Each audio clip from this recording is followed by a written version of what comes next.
নমস্কার।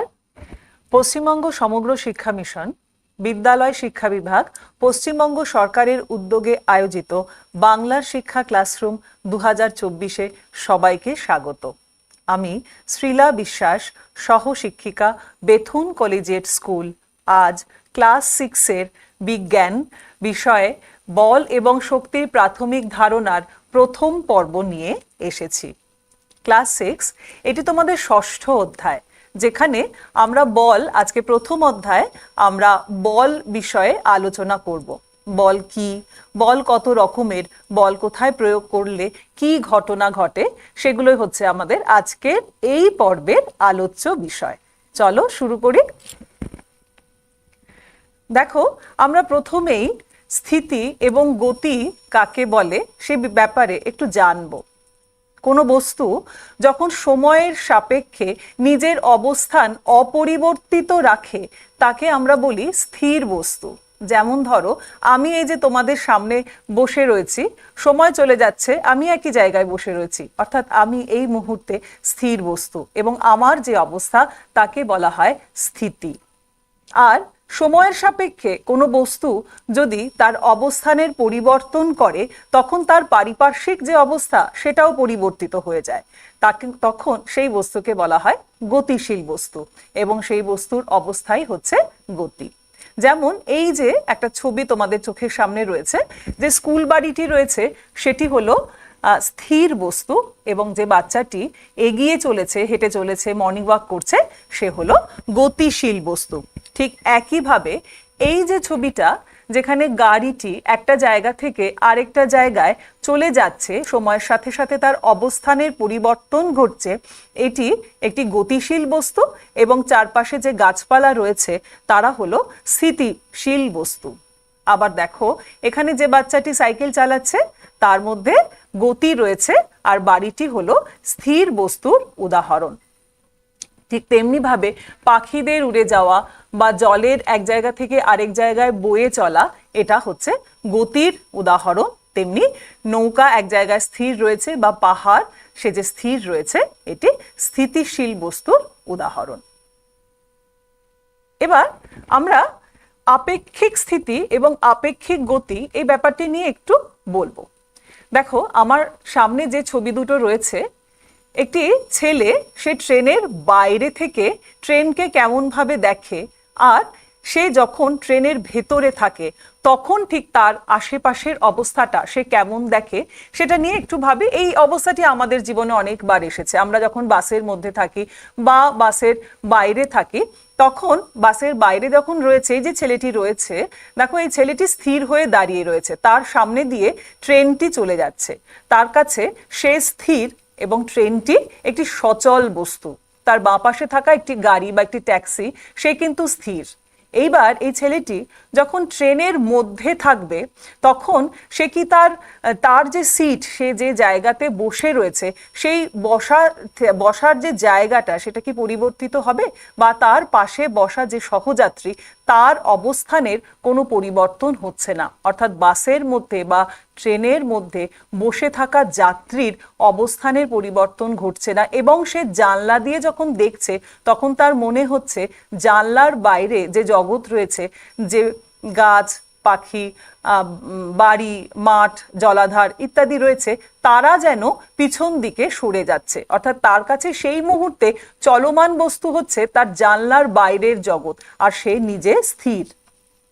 অর্থাৎ স্থিতি বা গতি কোনো একটি নির্দেশ তন্ত্রের দ্বারা আমরা ব্যাখ্যা যদি করি এইভাবে, যে কার সাপেক্ষে আমি স্থিতি বা গতিকে ব্যাখ্যা করছি, অর্থাৎ আমি কোথায় অবস্থিত বা আমার অবস্থান এই মুহূর্তে স্থির কিনা তার উপরে নির্ভর করছে বাকি পৃথিবীর চলন বা স্থিতি এবং গতি। এটাকে আমরা বলে থাকি আপেক্ষিক স্থিতি এবং আপেক্ষিক গতি। যদি আমরা এভাবে ভাবি যে আমি যে এই মুহূর্তে স্থির হয়ে বসে আছি, আমি কি সত্যি স্থির? কারণ আমি বসে আছি পৃথিবীর ওপর, যে পৃথিবী কন্টিনিউয়াসলি ঘুরে যাচ্ছে, তাই তো? তার মানে পৃথিবী তার গতিশীল অবস্থার মধ্যে রয়েছে। তাহলে পৃথিবীর উপরে থাকা যে কোনো বস্তু, যে কোনো মানুষ, যে কোনো বস্তু, সে তো চলমান অবস্থাতেই থাকবে। তাহলে এইবার আমি যদি এভাবে ভাবি যে এখানে এই যে পৃথিবী ঘুরছে এবং পৃথিবীর উপরে থাকা সমস্ত বস্তুই ঘুরছে।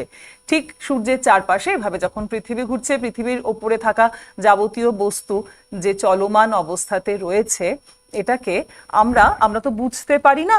তাহলে স্থির থাকা অবস্থায় যদি কোনো বস্তু অন্য কোনো বস্তুকে স্থির অবস্থায় দেখে, অর্থাৎ তার এই আপাত স্থির অবস্থাকেই আমরা আপেক্ষিক স্থিতি বলে থাকি। আর এই যে বাসে বা ট্রেনের মধ্যে থাকা কোনো মানুষ যখন তার বাইরের জগৎকে দেখছে আসলে গতিশীল অবস্থায় রয়েছে, সেই যে গতিশীল অবস্থা তাকে আমরা বলে থাকি আপেক্ষিক গতি। এবার আমরা আসি বল বলতে আমরা কি বুঝি। আচ্ছা, এই বল শব্দটির মানে কিন্তু ফুটবল বা টেনিস বল এরকম কোনো কিছু নয়। এই বল অর্থাৎ ফোর্স বলে থাকি। বল আমরা প্রাত্যহিক জীবনে নানাভাবে ব্যবহার করে থাকি। যেমন আমার ডান পাশের যে ছবিটি রয়েছে, সেখানে দুটি ছেলে তারা বল নিয়ে খেলছে। বল নিয়ে যখন খেলছে, একজন আরেকজনের দিকে যখন বলটি ছুঁড়ে দিচ্ছে, একজন সেই যে বলটা, ফুটবলটাকে নিজের পা দিয়ে প্রথমে আটকাচ্ছে, তারপরে আবার বলটিকে ছুঁড়ে দিচ্ছে দ্বিতীয় ব্যক্তির দিকে। যখন আমরা টেবিল টেনিস খেলি বা ব্যাডমিন্টন খেলি, তখনও ঠিক একই ঘটনা ঘটে। অর্থাৎ বলের সাহায্যে আমরা কোনো স্থির বস্তুকে সচল করতে পারি, কোনো সচল বস্তুকে স্থির করতে পারি, তার অভিমুখের পরিবর্তন করতে পারি, আবার বলের দ্বারা কোনো বস্তুর গতির বেগ বৃদ্ধি বা হ্রাসও করতে পারি।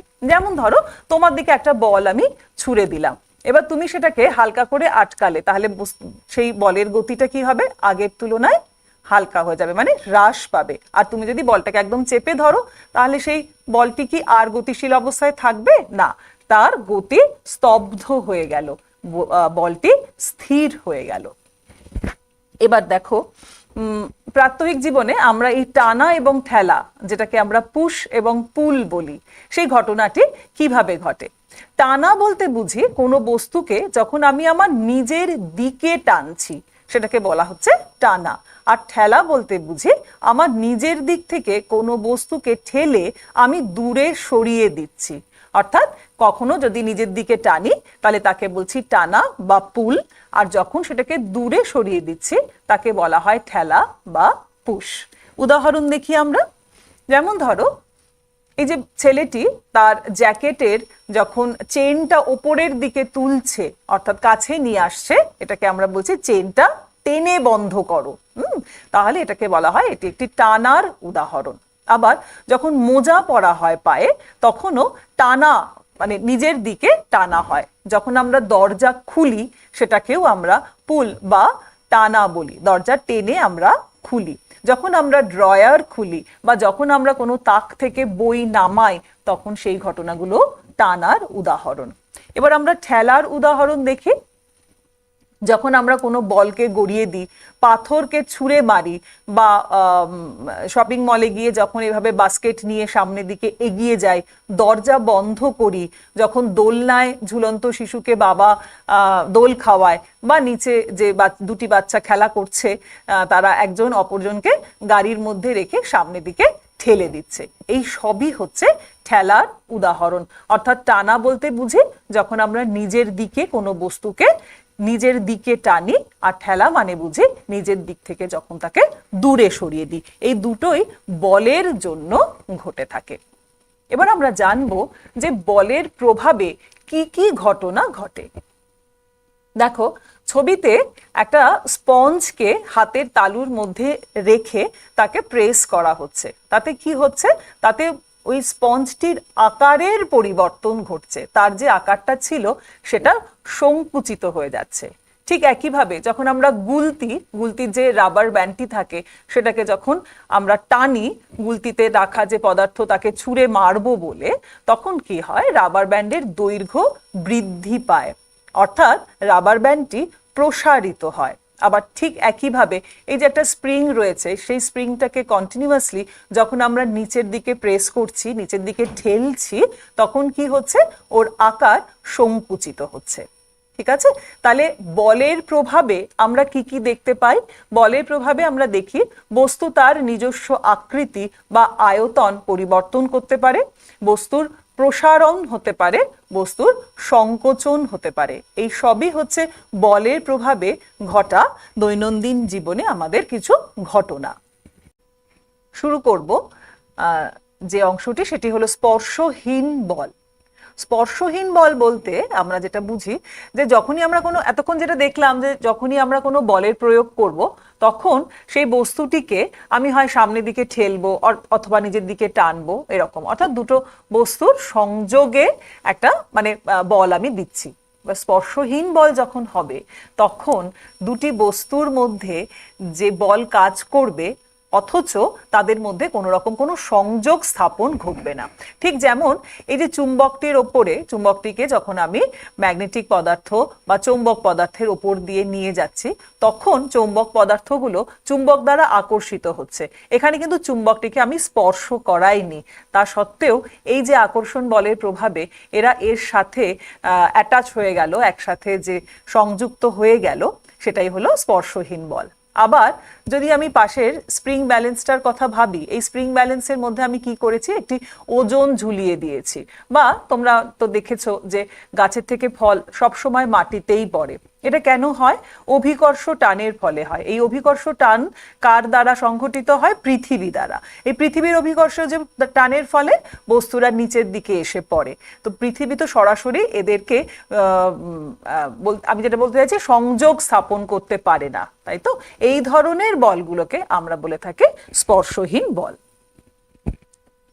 এবার এই যে সামনের ছবিটা রয়েছে এটাকে আমরা বলে থাকি স্প্রিং ব্যালেন্স।